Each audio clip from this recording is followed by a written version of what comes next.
like to thank the Process Art Discovery audience for joining me today. I'm Lynda M, a watercolor artist here in Kelowna, British Columbia. And today we're going to explore some further adventures with watercolor straight from the tube onto canvas. It's a technique that I really love. It's something that gives you the freedom to just let the paints and the water move as they will with little direction from you. The last video I did, I spent a bit more time fine-tuning with a brush at the end. Today we're not going to do that. We're just going to work straight from the tube and let the water and the pigment dance and do their magic. I'd also like to show you today more of a monochromatic view.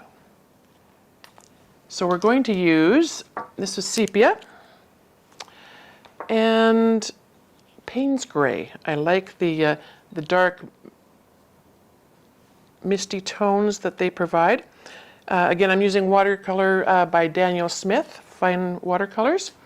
Their pigments are beautiful, rich, textured, granulating. They have a magic all of their own built right into the tubes, I'm sure. And it's just such a beautiful product to work with. But whatever you're using, give it a try. The rich pigment, the thickness of the paint straight from the tube is just a joy to work with. So we'll start with just a regular canvas. You can use any canvas you like. This one I think came from a dollar store. You can get them from your local art supply or online. This is a thin one. I very often will use a gallery wrap, a deeper canvas. It's a bit thicker. They have less chance of twisting and warping, I find, but these little ones are really great to work with and have some fun with. Most canvases that you buy that come on a little frame, like this one, stapled, already have a pre-treatment. So they've been gessoed and at least with one coat. I never put anything else on the canvas. I just leave them as they are. If you choose to put anything on a gesso or an acrylic medium or anything like that, you'll get different results. And by all means, experiment with that if that's something you'd like to try out.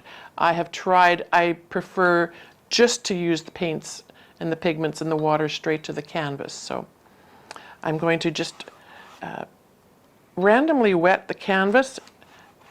This technique is really most suitable for landscapes. And I like a rectangular shaped canvas.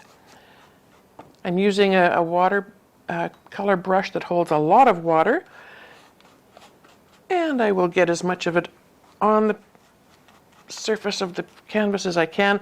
I like to leave a strip here and there, so probably one about maybe, this looks like a little bit lower than a third, or about a third of the way down, and then a little bit on the bottom and some places at the top. That way, the pigments, when they touch the canvas, leave a bit of a texture rather than a flowy effect that they would have as they touch the water.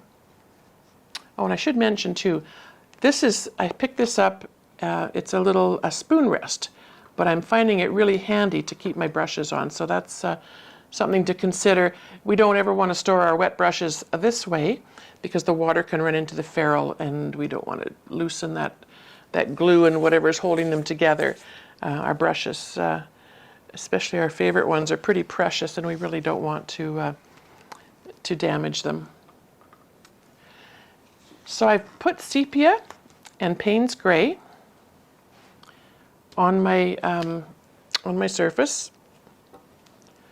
This is a piece of photocopy or photo paper. And you can buy that in bulk anywhere. I like it because it doesn't allow the water or the pigment or anything to soak through. And I would use the back of it. The front part, where the shiny part where your photos would end up if you're printing your own photos, has an emulsion and you don't want that mixing in with your paint. So I've added a dab of each, put water on my canvas, picked up a credit card. There's lots of kinds. I like to start with one with a bit of a rounded edge. Sometimes the ones with squarer edges can leave a harsher mark on your surface. I'm going to pick up the, I'm just going to turn this because, of course, I put the brown on first and the sepia on first and then the gray, and I would like my gray to be more on top. And this is going to be quite simple, so I've picked up my pigment.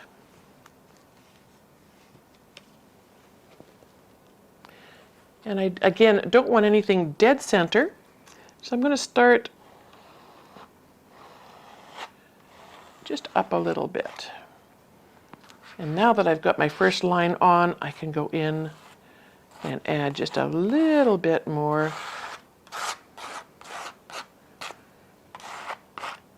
And then a bit for a cloudy effect up on the top.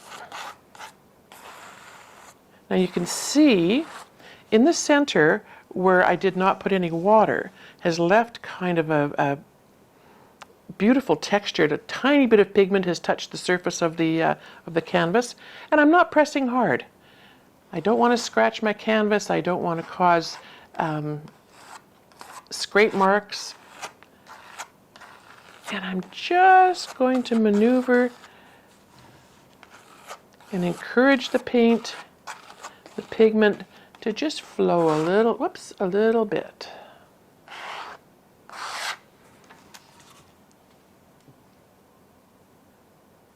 And if you let it tip and run,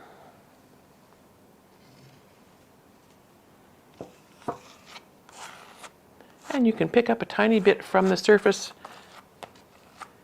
If you can see you've got thicker areas, and pick it up with the edge of your credit card.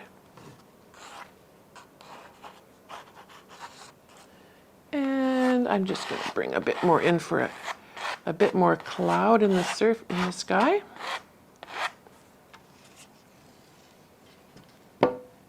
And we just tip it and let it run.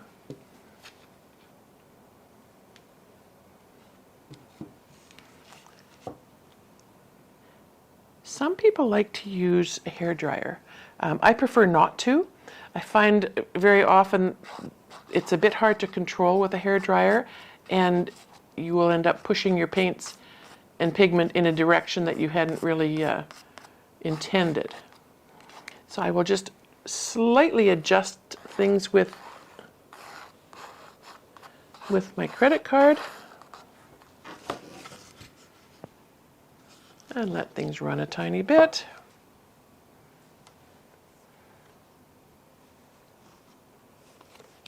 And pretty much, there you have it. That looks like it needs to come down a slight bit. Some wispy clouds happening up top. A little bit of mountainscape happening down here. A little lake there. Maybe a bit more of a lake in this area near the bottom.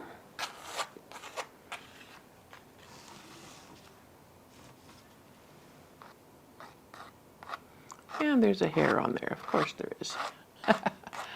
Usually, if you have patience, if you just let it dry, you can pick the hair off. I'm not that patient person. But I think in this case it's going to have to stay there. So pretty much, that's it. It's painted itself. I love the two tones. I love the texture, the blending of the darker colors, the shadows. And I love that in just a few short minutes I have a landscape that I'm pretty happy with.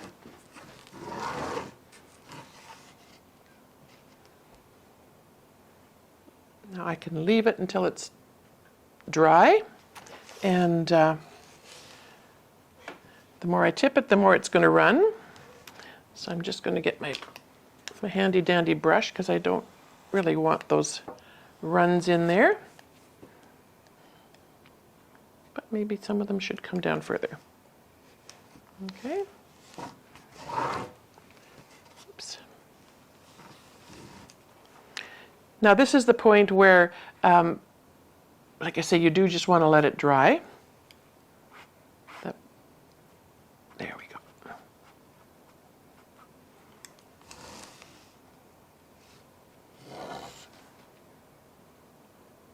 And it's going to continue to run as long as it's wet.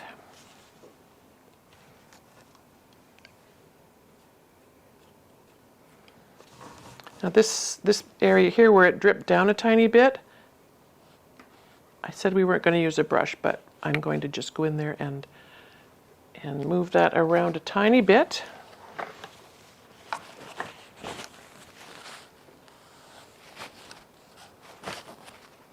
Just to pull some of that out, bring in a bit of shadow. Okay. If there's areas that are really wet and pooling, you can certainly dab them out. And here's where you get a lot of your misty shadows. So again, paper towel rounded, balled up and rounded. And just a light touch, and you can shape some of those later areas, bring in some mist. Some of you have asked about the thickness of the pigment, and yes, if you've put it on really thick and haven't let the moisture or the water smooth it out, over time that will crack. As the water dries and as the binder in the paints dry, there could be some crackling at the end. And so what I do for all my paintings, and canvas is no exception, is when they're dry, I usually give a couple of light coats with something called Kamar varnish. It's a Krylon product. Whatever part of the world you're in, I'm sure there's an equivalent if you can't access these. So a couple of light coats of this once things are dry, and then a couple of finishing coats of a UV resistant. And again, I use the Krylon products because that's what's available here in British Columbia for me. And that will help preserve your pigment. It will keep things, if they do tend to crack, because air will come through the back of the canvas because it's porous. So eventually the pigments, if they are very thick, will crackle. But if you treat them with several coats of spray varnish, I found over the years that's quite adequate. And it also makes the finished painting really, really easy to care for. You can use a damp cloth and dust it off. So there's no need to frame it with glass or do anything else to preserve that. Okay. Now I see, and I don't know if it's quite dry enough or not, but I see that there is a round dot, so a little splotch of water, or perhaps this canvas had a little spot of oil on it. So I'm going to, I'm a big fan of moons, and so I'm going to take a little bottle and just wrap it tightly with some paper towel. And I don't know if you can see that or not, but that little dot there. And I'm just going to make that circle. Oop. And then I can go in and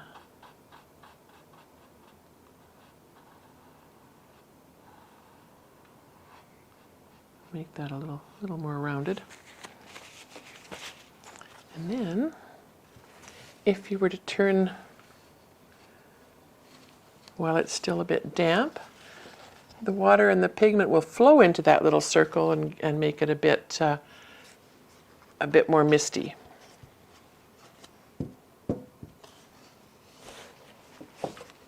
You can also take a dry brush and just encourage your pigments sort of through, so you have a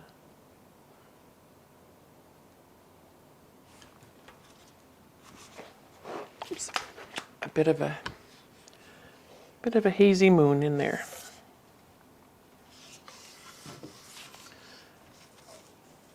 People have also asked about finishing them and framing them once you've painted on a canvas like this. And similar to any other painting on a canvas, you can wrap your paint around the edges, and also you can set them into a floater frame. So as the paints and the water continue to dry, they're going to move a bit on the page.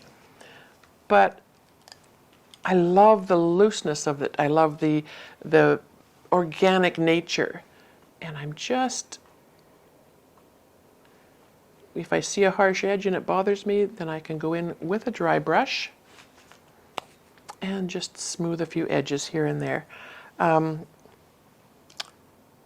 I like how this looks. I will leave it. I think it's a beautiful little example of an abstract watercolor. And again, in a matter of just a few moments.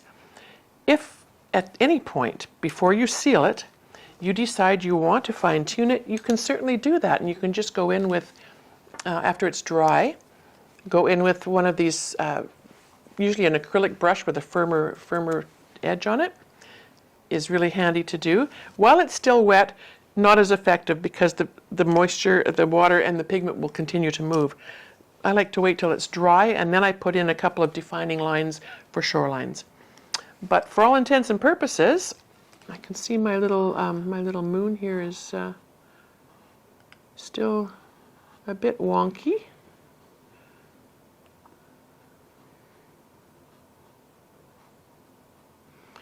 Just round that off a little bit and give it a few more edges. And that is that. I'd like to thank the Process Art Discovery audience for joining me here today. If you like what you see, subscribe to the channel.